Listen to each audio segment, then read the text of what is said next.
Hi, my name is Kayla Bloodgood, and I'm going to be telling you about my master's project, which is called Multiple Archives, Multiple Futures, Reexamining the Socialism of the Combahee River Collective Statement. My interest for this project began with two things. One was the neglected history of Black Marxist women, and the second was the enduring legacy of this one document, the Combahee River Collective Statement. It was written in 1977 by three members of the collective. They were a group of Black socialist lesbian feminists based in Boston, mostly active between 1974 and 1980. Today, the statement's seen as one of the most important and influential documents in feminist history. I think what really speaks to the kind of enduring legacy that it has is the sheer number of times that it's been republished, a total of 31 since its first publication in 1979. But my real curiosity was with what I see as the erasure of the collective's self-identification as socialists.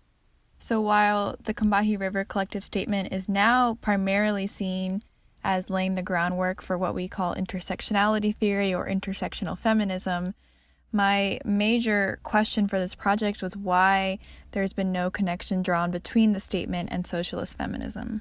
And rather than seeking a single causal explanation for why their socialism has been erased, I situate it in three main contexts: in the citational practices of feminist theory, in changing definitions of materiality, and the fall of socialist feminism. So following Claire Hemmings, I found that the citation practices that we use actually work to build our sense of feminist history. And I discovered that there were a few early articles that linked the statement and intersectionality, and that those influenced a number of other articles that came out in the early 21st century that continue to fortify this link between intersectionality and the statement.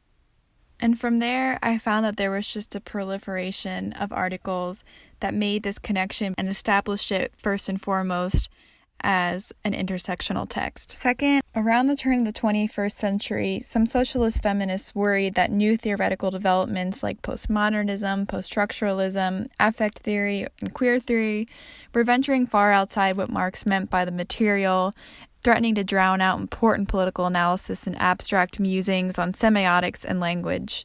And it's true that these theoretical developments made major interventions into how we think about subjectivity and labor and identity, and in many ways Combahee was aligned with these movements, perhaps marking it as anti-Marxist and therefore anti-socialist feminist. Finally, I thought about the decline of socialist feminism, which was once described as feminism's crowning achievement, but as Kathy Weeks observed, by the 1990s had been replaced by post-structuralist feminism. I found that acknowledging Combahee's relationship to socialism could have risked portraying it as passé instead of as the groundbreaking, innovative new theory of intersectionality. My ultimate desire for this project was to reattach the statement to this discourse of Marxist theory and socialist feminism. I think that doing so will help us fully grasp the radical politics of the statement. I ultimately argue that the statement does not just belong in intersectionality or socialist feminism archives, but a whole number of discourses. Now, 40-some years later, I think that Combahee still has much to teach us, and I hope that you will take the time to read the statement for yourself. You can find it just by Googling it online, and it's available for free in many places. And thank you to everyone who helped make this project possible.